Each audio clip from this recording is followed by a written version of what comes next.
आज आपण बनवणार आहोत झटपट, मऊसूत आणि खूपच स्वादिष्ट असा शिरा। सकाळचा नाश्ता असो किंवा अचानक गोड खायचं असेल तर ही रेसिपी एकदम परफेक्ट आहे। चला तर मग सुरुवात करूया। कढईमध्ये तूप घालू, त्यामध्ये बदाम घालून थोडंसं परतून घ्यायचं आहे, त्यानंतर काढून घेऊया। आता त्याच कढईमध्ये 1 वाटी रवा घालू। रवा तुपामध्ये टाकताना तूप गरम असायला हवं, म्हणजे रवा पटकन फुलतो आणि हलका होतो।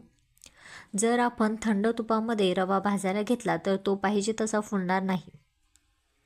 हा रवा आपल्याला कच्चेपणा जाईपर्यंत भाजून घ्यायचा आहे। रवा भाजताना घाई करू नका। रवा भाजताना गॅस नेहमी मध्यम आचेवरच ठेवा।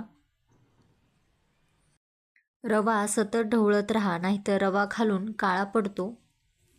छान गुलाबी रंग येईपर्यंत भाजून घ्यायचा आहे। रवा भाजून घेतला आहे, कच्चेपणा पण पूर्ण निघून गेलाय। दुसरीकडे पाणी गरम होण्यासाठी ठेवलं होतं। पाण्याला पण खळखळ उकळी आली आहे। आता हे उकळतं पाणी थोडं थोडं घालू। गॅस कमीच ठेवायचा आहे आणि सतत ढवळत राहा। गाठी होणार नाहीत याची काळजी घ्या। आता थोडंसं परत पाणी घालूया। सगळंच पाणी घातलेलं आहे। मध्यम आचेवरच सतत हलवत राहायचं आहे।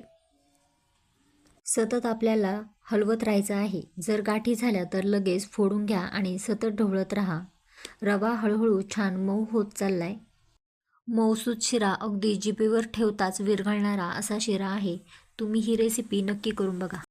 मध्यम आचेवर 1 मिनिट वाफ द्यायची आहे। मिनिटभराने बघू। चांगली वाफ बसली आहे। रवा आपला चांगला शिजला गेलाय। हलवून घेऊया। आता यामध्ये आपल्याला साखर घालायची आहे।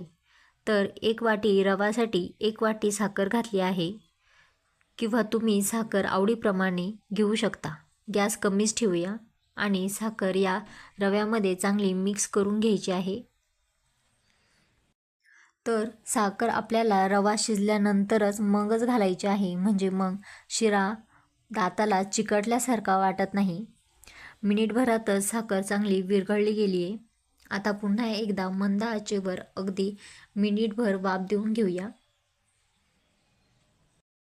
1 मिनिटांनी आपला शिरा जवळपास तयारच झालाय। पुन्हा एकदा हलवून घ्यायचं आहे।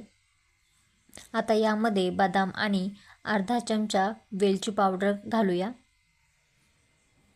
वेलची पावडर शेवटीच घालायची, म्हणजे स्वाद राहतो। छान मिक्स करून घ्यायचं आहे आणि आता गॅस बंद करू।